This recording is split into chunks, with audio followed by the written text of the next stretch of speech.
This is a Bowens Gemini. I think it's a 500R monoblock strobe. It's old, maybe 20 years old. It's a professional studio strobe. Bowens, was a UK-based company, so these things would have been used in Europe and in the United Kingdom. They're used here in the United States. I mean, they're not that hard to find used. And like the other older equipment that I'm talking about, this is not that expensive. It's professional monoblock. You can buy them used in good condition for about $100.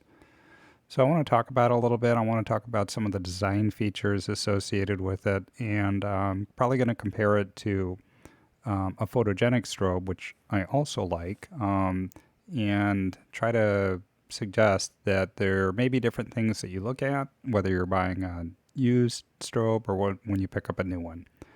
So let's dive into this. My name's Steve. I'm an amateur photographer. I love to use old equipment. I like a new camera, but everything else besides the camera is older professional equipment that still works today. So this is one of two Gemini strobes that I have, or Bowens strobes that I have. Um, you may not be familiar with Bowens strobes, but I'm going to guess you're probably familiar with the Bowens S Mount. They're the company that invented it. They're all over the place now. They've sort of become the standard for non-proprietary mounting systems. So that's good news. What that means is you can find them on Amazon, you can find them on B&H or Adorama, and by them I mean modifiers, light modifiers. Um, this strobe has, in my mind, a couple of really nice design features besides the S mount. And the first is the way that you adjust and read the power on the strobe. So it's on the side. There's two knobs there, one for stops and one for tenths of stops. There's an LED readout. And at first blush, that may not seem like it's that big of a deal, but when you raise a strobe above your head, and a lot of times, if you're doing portrait work, for example, the strobe is going to be above your head. If the readout and the adjustments are on the back of the strobe, and if the strobe is pointing downwards, you need to step on an apple box or a step stool to be able to adjust the strobe or to see the output. And by having these on the side, it's a shorter step stool or a shorter apple box, and you can most of the time see the output just by looking up at it. So when I look at that and think about that, 20 years or so ago, somebody made a design decision, and that got carried through to the manufacturer of the product, and that just tells me that there was some thought that went into this.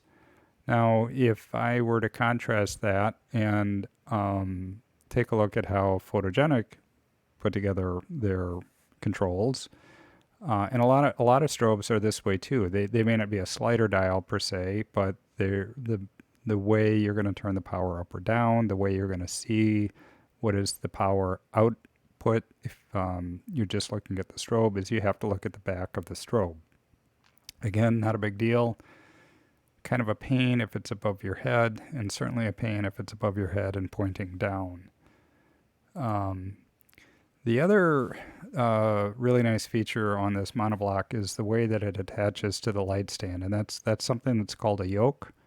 And the yoke, it's interesting. If you were to take a look at older Hollywood style lights, continuous lights, that would go on light stands much bigger than a strobe light stand, they would have a full yoke. It would make actually like a U, like a like a metal U. This is just half of that, but it does the same job. So here is a little bit better view.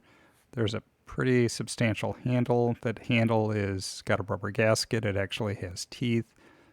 When you adjust the strobe up or down, even with the modifier, and then tighten it's going to stay in place. And if you contrast that with other strobes,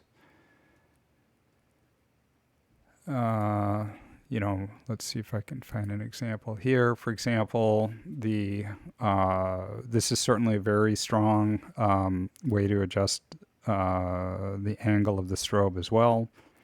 It's all metal, but it's just a little bit clumsier. It's not as uh,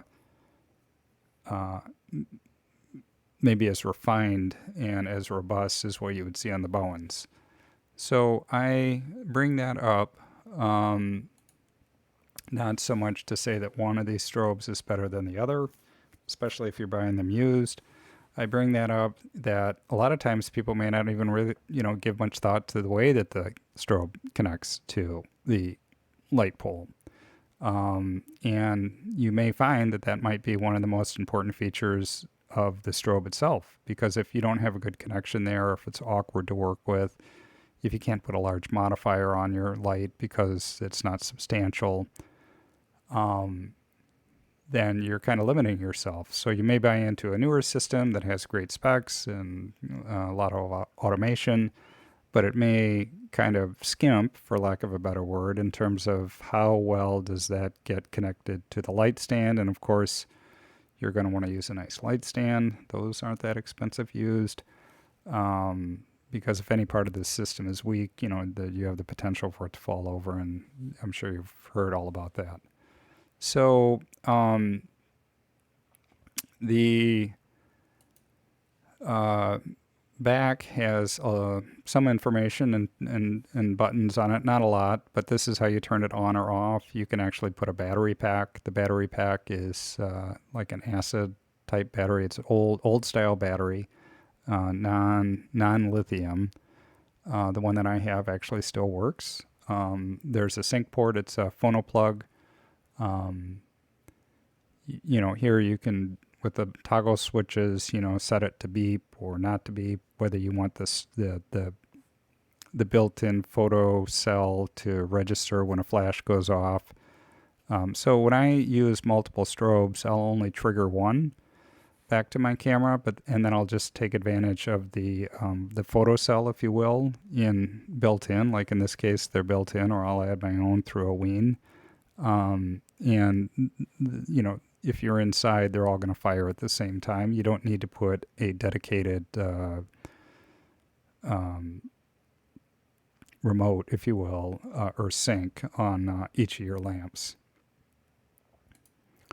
So the last thing I'll point out here is when you take a look at the lamp itself, the large bulb sticking the furthest out is the modeling light.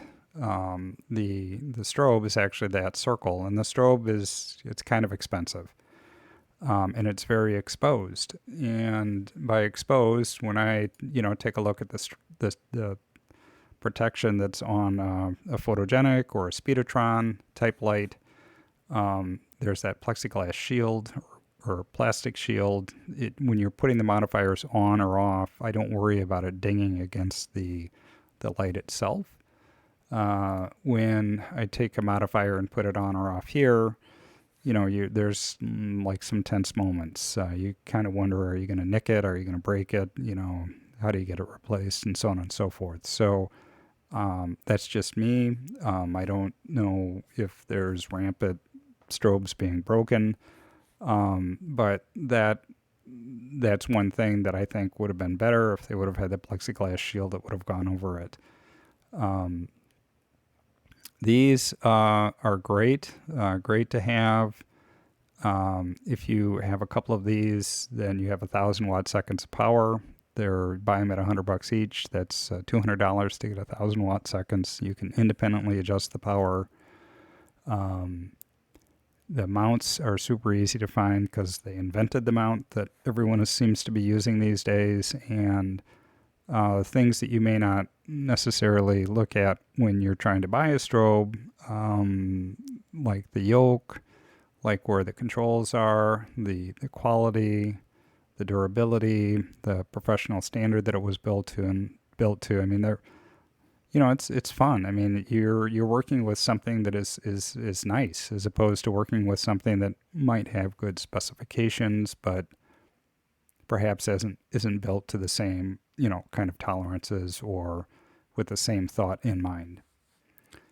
So I hope that helps, and I am a fan of these. Certainly a fan of the photogenics and the speedotrons, as well. They're different, they're inexpensive, and you can still find them and still work with them today.